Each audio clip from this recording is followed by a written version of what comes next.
So my dear students, তোমরা সবাই নিশ্চয়ই বাসায় ভালো আছো, ঠিক না? তোমরা তো পড়াশোনা করছো তো, না? আমি যে ক্লাসগুলি করাচ্ছি বা আমরা যে ক্লাসগুলি করাচ্ছি, পড়াশোনা তো করছো।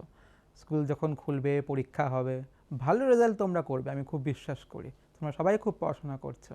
তো যেহেতু পড়াশোনা করছো এবং যেহেতু আমরা করাচ্ছি তোমাদের, তাহলে আমাদের কি করতে হবে? আমাদের আরেকটু বেশি তোমাদের প্রশ্নগুলি তোমাদের ভালো করে চর্চা করতে হবে, ঠিক না? তোমাদের যারা 8-এ উঠেছো, তোমাদের সায়েন্সের চ্যাপ্টারটা কী ছিল? প্রথম চ্যাপ্টারটা মনে আছে না? ফসল উৎপাদন ও ব্যবস্থাপনা, ঠিক না? পড়েছো।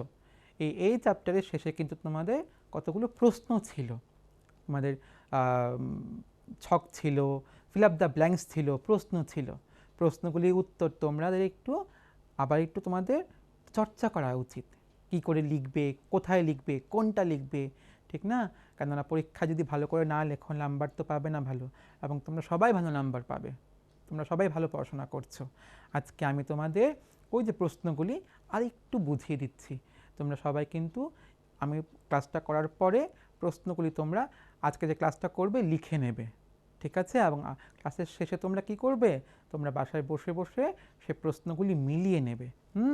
আমি প্রশ্নটা লিখছি এবং তোমরা দেখো তোমরা, ঠিক আছে? প্রথম প্রশ্ন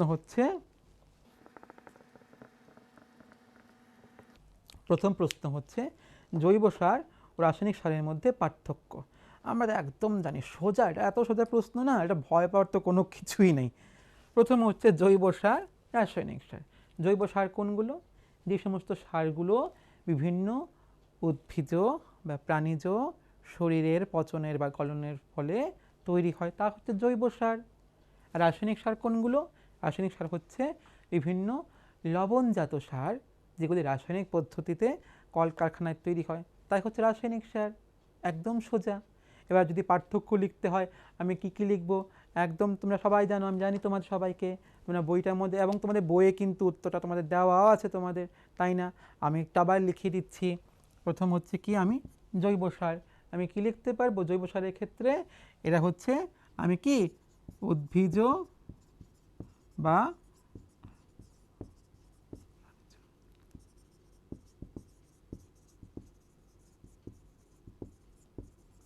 পচনের ফলে তৈরি। অন্যদিকে রাসায়নিক সার কি লিখবো আমি? বিভিন্ন রাসায়নিক লবণ। একদম সোজা, আমি তো জানি। উদ্ভিজ জৈব সারের কিন্তু একটা বিশেষ গুণ ছিল, জানি না আমরা? কি করে? হিউমাস সমৃদ্ধ করে,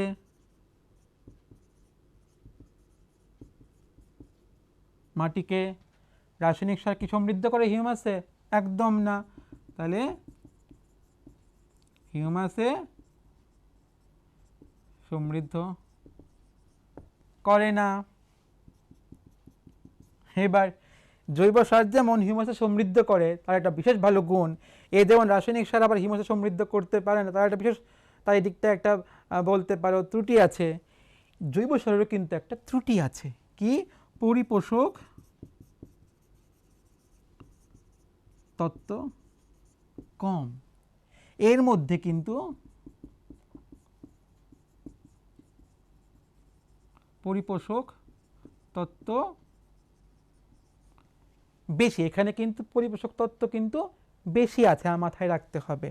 এবার এই যে জৈব সার, এই জৈব সার কিন্তু আমরা যে কোনোভাবে কিন্তু ইভেন তোমার বাড়িতেও তৈরি করতে পারবে, একদম সোজা। আমরা দেখি না, আমরা কি দেখি আমাদের বাসায় যদি কোনো না কোনো সময় বা পাশের বাড়িতে কেউ কাকু টাকু থাকে, যারা কি করে, যে বিভিন্ন যে জিনিসপত্র, খাবার যেগুলি এক্সট্রা ছিল, পচে গেছে, নষ্ট হচ্ছে, উদ্ভিদের ছিবড়া, এগুলি কি করে একটা গর্তের মধ্যে এরা ফেলে মাটি চাপা দিয়ে দেয়, এবং আস্তে আস্তে সেগুলি কি হয়?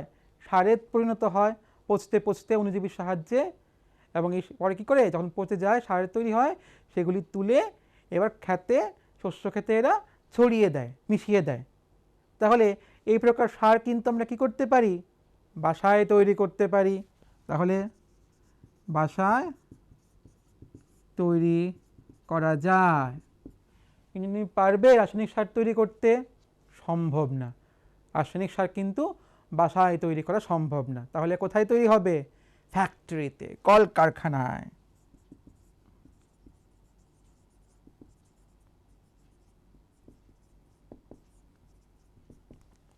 এবার এই যে জৈব সার, তার কস্টিং কিন্তু মানে দাম কিন্তু খুব কম।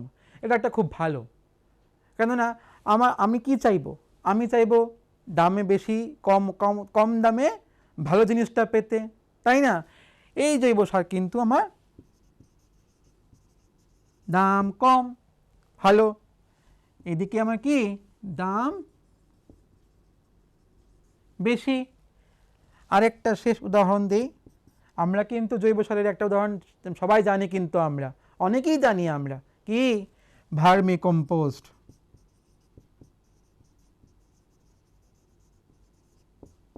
আর এখানে যদি আমরা রাসায়নিক সারের উদাহরণ লিখি, কি লিখতে পারি আমরা? ইউরিয়া। তাহলে জৈব সার ও রাসায়নিক সারের পার্থক্য কি? উদ্ভিদ বা প্রাণীজ শরীরে পচনের মাধ্যমে হয় জৈব সার, এখানে কি রাসায়নিকভাবে বিভিন্ন লবণের থেকে রাসায়নিক সার কোথায় তৈরি হতে পারে? বাড়ি ঘরে জৈব সার তৈরি হতে পারে, রাসায়নিক সার কলকারখানায় তৈরি হয়। জৈব সার কিন্তু হিউমাসে মাটিকে সমৃদ্ধ করে, রাসায়নিক সার কিন্তু মাটিকে হিউমাসে সমৃদ্ধ করে না। জৈব সারে কিন্তু পরিপোষক তত্ত্বের পরিমাণ কম, কিন্তু রাসায়নিক সারে কিন্তু পরিপোষক তত্ত্বের পরিমাণ বেশি। জৈব সার কিন্তু সুলভ মূল্য মানে কম মূল্যের, রাসায়নিক সার কিন্তু দাম অপেক্ষাকৃত বেশি। উদাহরণ কি বলতে পারি আমরা? জৈব সারের ক্ষেত্রে সবাই জানি ভার্মি কম্পোস্ট, রাসায়নিক সারের ক্ষেত্রে কি লিখতে পারি আমরা? ইউরিয়া। তাহলে কিন্তু দেখো কত সহজ, কিন্তু তোমাদের টেক্সট বুকে কিন্তু একদম এইভাবে তোমাদের কিন্তু পার্থক্যটা দেওয়া আছে, কিন্তু তোমরা কিন্তু টেক্সট বুকটা খুলে একটু পড়বে, আবার দেখবে। আমি তোমাদের আবার দেখিয়ে দিচ্ছি, তাতে তোমাদের কি হয়, তোমাদের সুবিধা হয় তোমাদের। আমরা এবার পরের প্রশ্নতে চলে আসি, সেটা হচ্ছে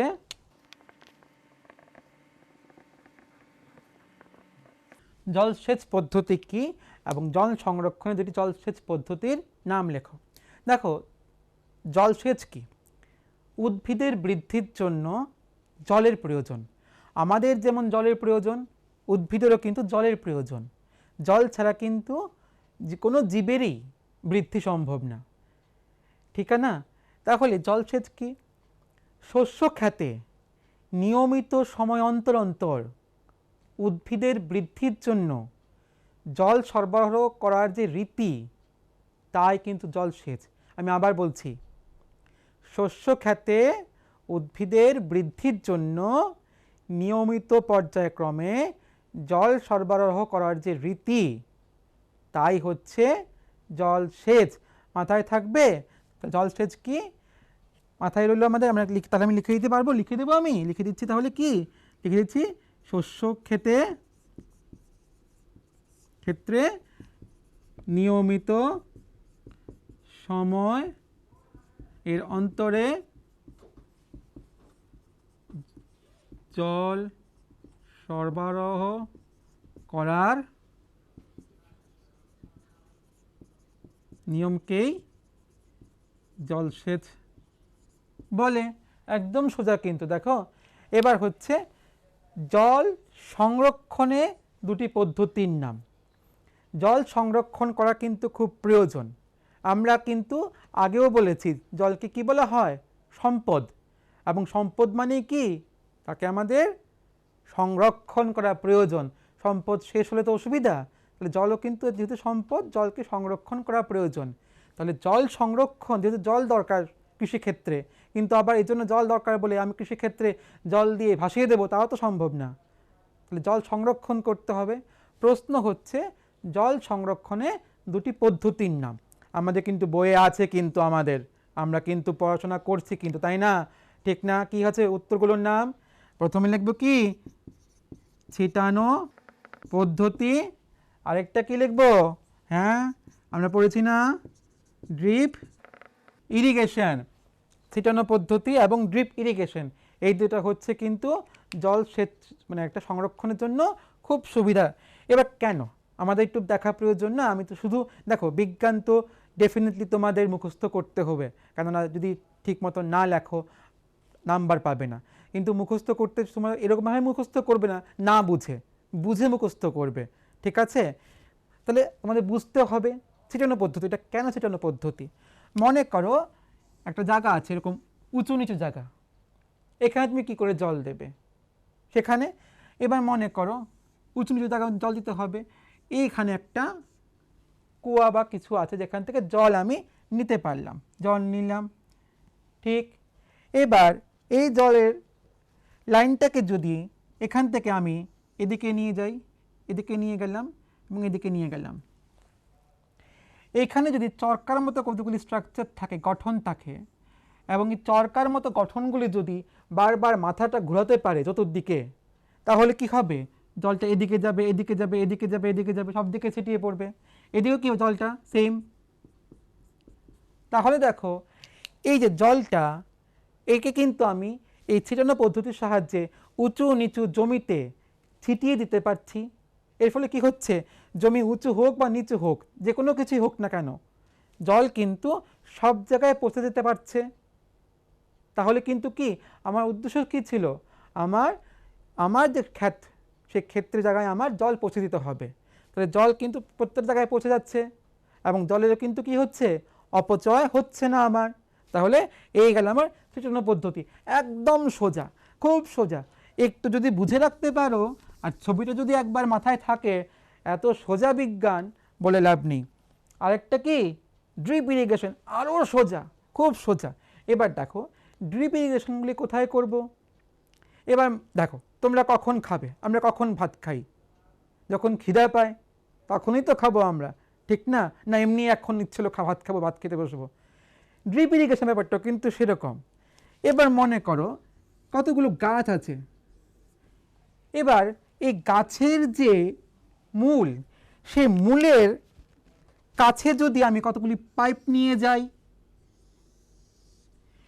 এই পাইপগুলি যদি ঠিক গাছের এই যে মূলের জায়গায় যদি ছিদ্র থাকে, এবং আমার যখন সময় হলো আমি ভাবলাম না এবার জল আমি ছেড়ে দেব, আমি কি করলাম, জল ছেড়ে দিলাম। এবার জল কি হলো, এই পাইপ দিয়ে যাচ্ছে, গিয়ে একদম ডিরেক্টলি এই মূলের এখানে এই জলটা কি হচ্ছে, এই জলটা এখানে পড়লো এবং মূল কি করবে, এখান থেকে এই জলটা শুষে নিবে উদ্ভিদের শরীরে। ফলে কি হবে, উদ্ভিদের বৃদ্ধি খুব হবে, ঠিক না? তাহলে দেখো এখানে কিন্তু জলের অপচয় হচ্ছে না। কি করছে, উদ্ভিদ কিন্তু এইখান তার যে জায়গা, সেই জায়গার মূলের থেকে কিন্তু কি করছে, উদ্ভিদ তার জল শোষণ করে নিচ্ছে তার নিকটবর্তী জায়গা থেকে। আমার কিন্তু জলের কিন্তু অপচয় একদম হচ্ছে না। তাহলে ড্রিপ ইরিগেশনের সাহায্য কিন্তু আমি কিন্তু আমার জলটাকে, যেই জলটা প্রয়োজন উদ্ভিদের, ঠিক তার এক্সাক্ট প্লেসে ওই জায়গায় পৌঁছে দিতে পারছি। এবং যখন প্রয়োজন নেই আমি কি করব, এখানটা বন্ধ করে দেব, জল টুপ টুপ করে পড়বে, একটু একটু করে পড়বে, এবং এই জায়গার মূলগুলি কি থাকবে, মাটিটা ভেসে থাকবে এবং মূলও কি করবে, শোষণ করবে। এমন তো না উদ্ভিদে প্রচুর জল লাগে, উদ্ভিদে কি হয়, উদ্ভিদের খুব কিন্তু তার কাছাকাছি উদ্ভিদ কি করে, উদ্ভিদের মূল যেখানে থাকে সেই জায়গায় কিন্তু উদ্ভিদ তার সে মূল থেকে সে জল আহরণ করে। এবার তোমাদের কিন্তু দেখো উদ্ভিদ কত, তোমাদের কিন্তু জাস্ট একটু যদি তোমাদের চোখ তোমাদের খোলা থাকে তোমরা নিজেই বুঝতে পারবে। যে নারকল গাছ, কি দেখো নারকল গাছের মূল দেখো, কত কত লম্বা লম্বা মূল, দেখো না? কেন, নারকল গাছ কি করে, সে দূর দূর থেকে সে জল শোষণ করে, এবং এই দূর দূর থেকে যেহেতু জল শোষণ করতে হয়, তাই তা কী করতে হয়, মূলকেও অনেক দূরে দূরে ছড়িয়ে দিতে হয়, ঠিক না? নারকলের প্রচুর জলের প্রয়োজন। এবার যদি এই যে গাছগুলি তার যেই জায়গায় যেখানে মূল আছে সেখানে যদি সে জল পেয়ে যায়, সে তো খুশি, সেখান থেকে জল নিয়ে তার বৃদ্ধি করবে, ঠিক না? তাহলে দেখো ড্রিপ ইরিগেশনের সাহায্য কিন্তু আমি জল সংরক্ষণ করতে পারি, কত সোজা। তাহলে জলসেচ কি, শস্য ক্ষেত্রে শস্যের সঠিক বৃদ্ধির জন্য নিয়মিত অন্তরে অন্তরে জলসেচের যে পদ্ধতি, তাই হচ্ছে জলসেচ। এবং জল সংরক্ষণের দুটি পদ্ধতির নাম আমি কি জানলাম, এক হচ্ছে ছিটানো পদ্ধতি, কোথায় প্রয়োগ করব, সাধারণত উঁচু নিচু জমিতে জল সংরক্ষণের জন্য। আর ড্রিপ ইরিগেশন, যেখানে জলের একটু অভাব থাকে কিন্তু আমি উদ্ভিদের বৃদ্ধি চাই, সেখানে কিন্তু আমরা ড্রিপ ইরিগেশনের সাহায্যে কিন্তু আমরা জলসেচ করতে পারি। আমাদের ত্রিপুরা রাজ্যে কিন্তু আমরা ড্রিপ ইরিগেশন চালু করাটা খুব লাভদায়ক, কারণ আমাদের এখানে কি আছে, আমাদের এখানে তো টিলা জমি আছে, ঠিক না? তো এখানে কিন্তু আমরা ড্রিপ ইরিগেশন পদ্ধতির সাহায্যে কিন্তু আমরা অনেক যে সমস্ত জমি পতিত জমি আছে সেগুলি চাষ করে করে কিন্তু আমরা ফসল উৎপাদন করতে পারি। দেখো কত সোজা, ঠিক না? বিজ্ঞান প্রচণ্ড সোজা, প্রচণ্ড ইন্টারেস্টিং। যদি তুমি চোখ কানটা একটু খোলা রাখো তাহলে দেখবে এত সোজা, আর মানে জাস্ট ক্লাসের পড়াটা পড়বে আর চোখ কান খোলা রাখবে, বিজ্ঞান একদিনই মুখস্থ হয়ে যাবে। এবার আমরা পরের প্রশ্নে চলে আসব। বারবার একই ক্ষেতে ফসল ফলানো কেন উচিত না? ঠিক না? আচ্ছা দেখো, বারবার কেন একই ক্ষেতে ফসল ফলানো উচিত না, এটা তো সত্যি কথা। তুমি মনে করো তুমি একটা জায়গায় তুমি বারবার চাষ করছো, তোমাকে আমি বললাম যে না এখানে চাষ করা উচিত না বারবার, কেন? এবার বিজ্ঞান, আমি বারবারই বলি বিজ্ঞান কি? বিজ্ঞান হচ্ছে প্রশ্ন এবং প্রশ্নের উত্তর খোঁজা, সেটাই কিন্তু বিজ্ঞান। যে কোনো সাবজেক্ট, সেটা বিজ্ঞানই হোক, ইতিহাস হোক, ভূগোল হোক, বাংলা হোক, তোমাদের কিন্তু প্রশ্ন কিন্তু মাথায় তোমাদের সবসময় খেলতে হবে এবং প্রশ্নটার উত্তরও কিন্তু তোমাদের টিচারদের, ম্যাডামদের জিজ্ঞেস করে বার করতে হবে। তো এখানেও কিন্তু আরেকটা প্রশ্ন চলে এলো যে একই জমিতে আমি বলছি আমার জমিতে চাষ করা প্রয়োজন, আবার এটাও বলছি যে একই জমিতে চাষ করা কেন বারণ, বিষয় প্রশ্ন। আসলে কি হয়, একই জমিতে বারবার চাষ করার ফলে জমির উর্বরতা কমে যায়। একই জমিতে বারবার চাষ করলে কি হয়, জমির উর্বরতা কমে যায়। এবার জমির উর্বরতা যদি কমে যায় তখন কি প্রয়োজন, জমিটাকে একটু স্থির হওয়া দেওয়া প্রয়োজন। তুমি যেমন সারাদিন খেলতে খেলতে একটা সময় অস্থির হয়ে যাও, আর খেলতে ভালো লাগছে না, অনেক সময় বলো না, না আর ভালো লাগছে না, খেলবো না, এখন ঘুমাবো। ঠিক তেমন এই যে জমিও তো চাষ করতে হতে জমিরও কি হয়, জমিও ক্লান্ত হয়। তাহলে ক্লান্ত জমিকে কী করা উচিত, শান্ত করার সময় দেওয়া উচিত। এই উদ্ভিদে যখন বারবার চাষ করা হয় সেই জমির উর্বরতা কমে যায়। এবার উর্বরতা বৃদ্ধির জন্য সেই জমিটাকে একবার বা দুইবার সেই জমিটাকে একটু আবাদ রাখা প্রয়োজন। এর ফলে কী হবে, সেই জমির পুষ্টি যে সেই জমির যে পরিপোষক তত্ত্বগুলি আবার একটু রিপ্ল্যানিশ হবে। এখানে প্রশ্ন হচ্ছে, আমি যদি জমিটাকে রেখে দেই তাহলে কি হবে? হতে পারে। সেখানে কিন্তু এই যে একটা জমি যার আমি বলতে পারি তার উর্বরতা কমে গেছে, সেখানে আমি কি করে আবার তার উর্বরতা ফিরতে পারবো? আমরা কিন্তু জানি, আমরা কিন্তু পড়াশোনা করেছি, আমরা পড়ি না, আমরা একটা পদ্ধতির সাহায্যে কিন্তু আমরা তার উর্বরতা ফিরতে পারবো। কি পদ্ধতি জানি আমরা? বলো বলো বলো, তোমরা সবাই পারো আমি জানি। শস্যাবর্তন, একদম শস্যাবর্তন, তোমাদের বইও কিন্তু লেখা আছে শস্যাবর্তন। দেখো কত সোজা, শস্য আর প্লাস তোমরা বাংলায় সমাস পড়ো না, সমাসের মতোই অনেকটা আবর্তন। আবর্তন মানে কি, ফিরিয়ে ফিরিয়ে নেওয়া, আনা। শস্যকে ফিরিয়ে ফিরিয়ে আনা হচ্ছে শস্যাবর্তন। মনে করো তুমি কোনো একটা জমিতে চাষ করেছো, এর ফলে জমির উর্বরতা কমে গেছে। এবার ওই জমিতে তুমি যদি শিম্ব জাতীয় উদ্ভিদ চাষ করো, তোমরা কিন্তু ক্লাস 7-এ পড়েছো একটা জিনিস, শিম্ব জাতীয় উদ্ভিদ চাষ করলে কি হয়, উদ্ভিদের মূলে থাকে রাইজোবিয়াম ব্যাকটেরিয়া। সেই রাইজোবিয়াম ব্যাকটেরিয়া কী জানি করে, সে জমিতে নাইট্রোজেনকে ফিক্স করে, ফলে কি হয়, নাইট্রোজেন জমির উর্বরতা বৃদ্ধি করে, ঠিক না? তাহলে যদি আমরা জমিতে বারবার চাষ করার পরে কোনো শিম্ব জাতীয় যেমন ডাল, শিম এগুলি চাষ করি, সেই জমিতে কি হবে, নাইট্রোজেন জাতীয়, আবার নাইট্রোজেন জাতীয় কী হবে, নাইট্রোজেন মিশে যাবে এবং মিশে গিয়ে সেই জমিটা আবার উর্বর হবে, ঠিক না? তাহলে আমরা যে সমস্ত জমিগুলি আমাদের বারবার চাষের ফলে উর্বরতা ক্ষয় পেয়ে গেছে, সেখানে কিন্তু আমরা শস্যাবর্তন প্রয়োগের মাধ্যমে তার উর্বরতাকে কিন্তু আমরা ফিক্স করতে পারি, আবার ফিরিয়ে আনতে পারি। দেখো কত সোজা। তুমি দেখবে অনেক সময় কৃষকরা দেখবে অনেক সময় একটা জমি চাষ করে, কি করে তারা, একটা বার বা এক বছর তারা চাষ করে না, ফেলে রাখে, ওই একই কারণ, যাতে জমির উর্বরতা বৃদ্ধি পায়। বা দেখবে কোনো কোনো সময় তারা কী করে, বিভিন্ন ডাল লাগিয়ে দেয়, কেন, ওই একই কারণ, শস্যাবর্তন। একদম সোজা বিজ্ঞান, বারবার বলছি তুই চোখ কান খোলা রাখো, তাহলে বিজ্ঞান কিন্তু তুমি স্কুলে আসতে আসতেই বিজ্ঞান শিখে ফেলবে। আমরা পরের প্রশ্নে চলে আসি। ঠিক, জল সেচের প্রয়োজনীয়তা কি? আমি এর আগে বলিয়েছিলাম তোমাদের কি জল সেচ কাকে বলে, এবার হচ্ছে জল সেচের প্রয়োজনীয়তা। আচ্ছা তুমি মনে করো তুমি একটা ছোট্ট যে কোনো একটা বিচিকে একটা ড্রাই কন্ডিশনে তুমি ফেলে রেখেছো, এটা কি তোমার কদিন পরে সেখান থেকে গাছ বেরোবে? বেরোবে না। তুমি একটা গাছ লাগিয়েছো, গাছটাকে তুমি জল দাও না, গাছটা বাঁচবে? যদি বৃষ্টি না হয় বাঁচবে? তাও বাঁচবে না। তাহলে উদ্ভিদের যে বীজ, সেই বীজের যে অঙ্কুরোদ্গম, সেই অঙ্কুরোদ্গম কিন্তু জল ছাড়া সম্ভব না রে বাপু। তাহলে বীজের অঙ্কুরোদ্গমের জন্য জল প্রয়োজন। এই জল কোত্থেকে পাবো? জল সেচ ছাড়া। তাহলে জল সেচ প্রয়োজন। উদ্ভিদ যে আসলে তো শস্য খ্যাত, সেই শস্য খ্যাতে যে বীজ আমি লাগিয়েছি, সেই বীজের অঙ্কুরোদ্গমের জন্য আমার জল সেচ প্রয়োজন, 1 নম্বর। দ্বিতীয় নম্বর কি? জল ছাড়া কিন্তু উদ্ভিদের স্বাভাবিক বৃদ্ধি হয় না। আমি জানি না, কি জানি আমি জানি সালোক সংশ্লেষ প্রক্রিয়ায় কার প্রয়োজন? জলের প্রয়োজন। জল কোত্থেকে পাবে? মাটি থেকে। জল সেচ না করলে কি মাটিতে জল থাকবে? থাকবে না তো। তাহলে এবার আমার তাহলে কি আবার প্রয়োজন? সেই উদ্ভিদের বৃদ্ধির জন্য জল সেচ প্রয়োজন। আরেকটা কি প্রয়োজন? প্রচণ্ড গরম। এই গরমের দিনে আমরা কি করি? বাসায় গিয়ে কি বলি, মা একটু ঠান্ডা জল দাও, মা একটু শরবত দাও, বারবার স্নান করি আমরা। কেন? এই গরমটাকে প্রতিহত করার জন্য। উদ্ভিদকে কিন্তু জলের সাহায্যে কিন্তু এই যে উষ্ণ আবহাওয়া থেকে নিজেদের বাঁচিয়ে রাখে কিন্তু, ঠিক না? তাহলে কি লিখতে পারি আমি? একদম দেখো কত সোজা। প্রথম লিখব কি? বীজের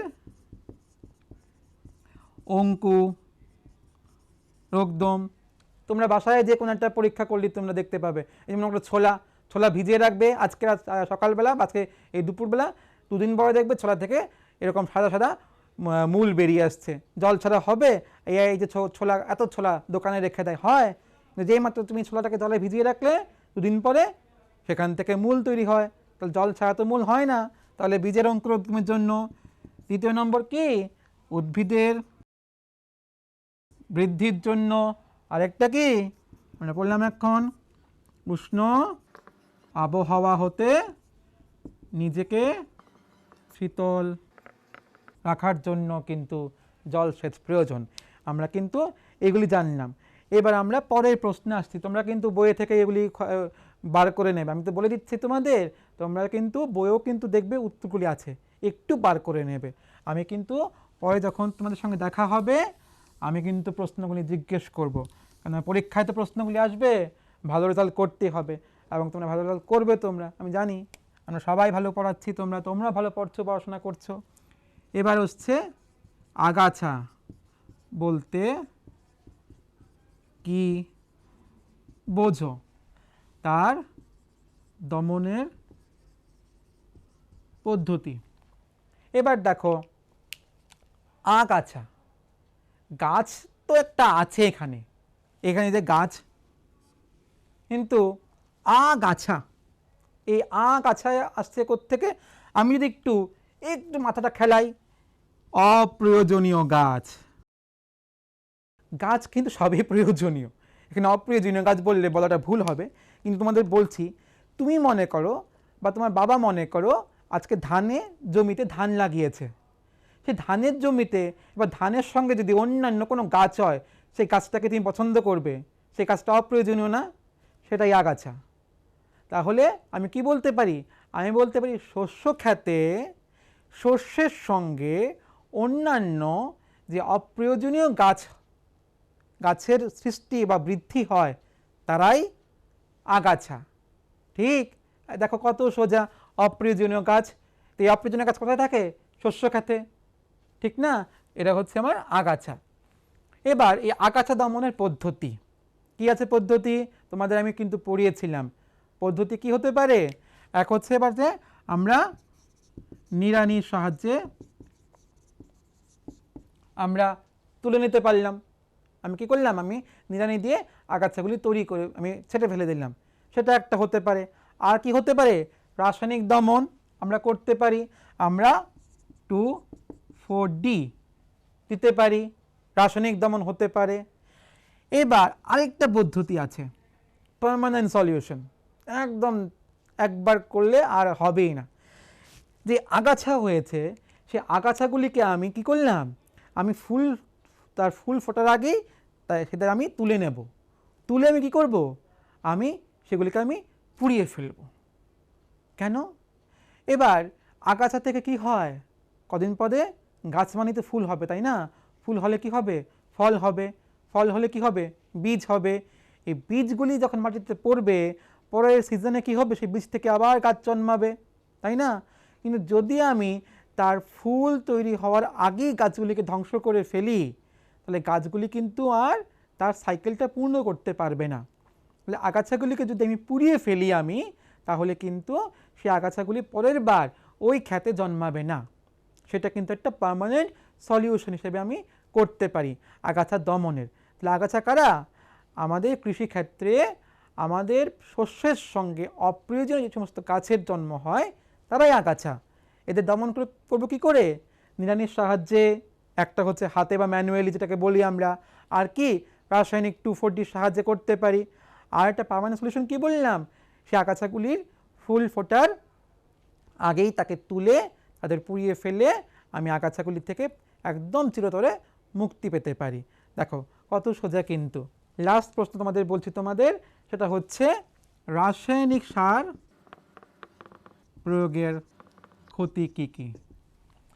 দেখো রাসায়নিক সারগুলি হয়তোবা মাটির উর্বরতা একটু বৃদ্ধি করতে পারে, কিন্তু যারা আমরা বিজ্ঞান পড়ি আমাদের কিন্তু একটা কথা মাথায় রাখতে হবে। তোমরা তো আগামী দিনে তোমরা বিজ্ঞান পড়বে, একটা কথা সবসময় মাথায় রাখবে, বিজ্ঞান যাতে মানুষের সুবিধার জন্য হয়, মানুষের ক্ষতির জন্য বিজ্ঞানের ব্যবহার কোনোদিন যাতে না হয়, এটা কিন্তু মাথায় রাখবে তোমরা।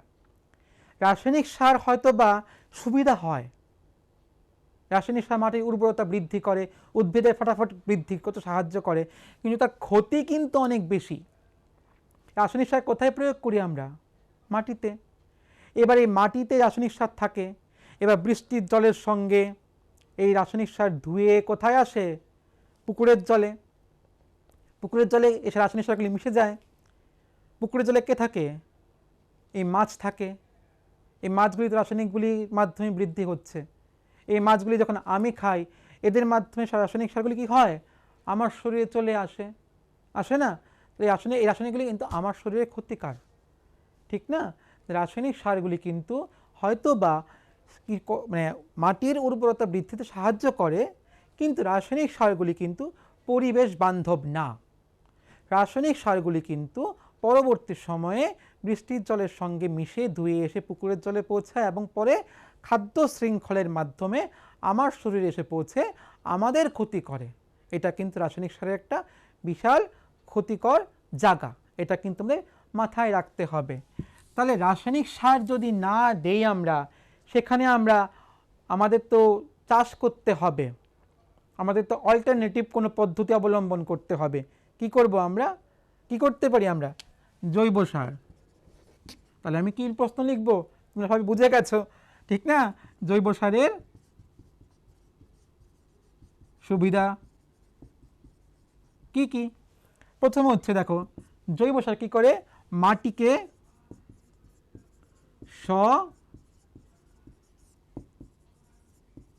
সছিদ্র করে।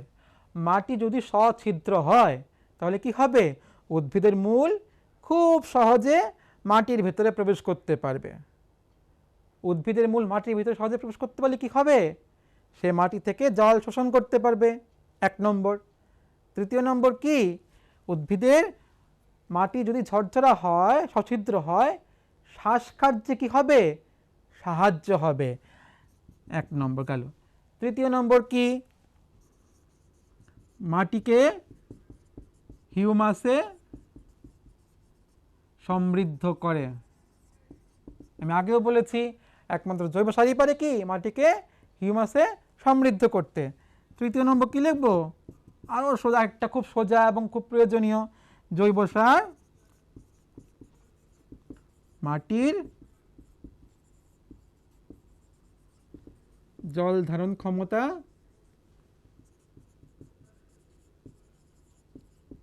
বৃদ্ধি করে।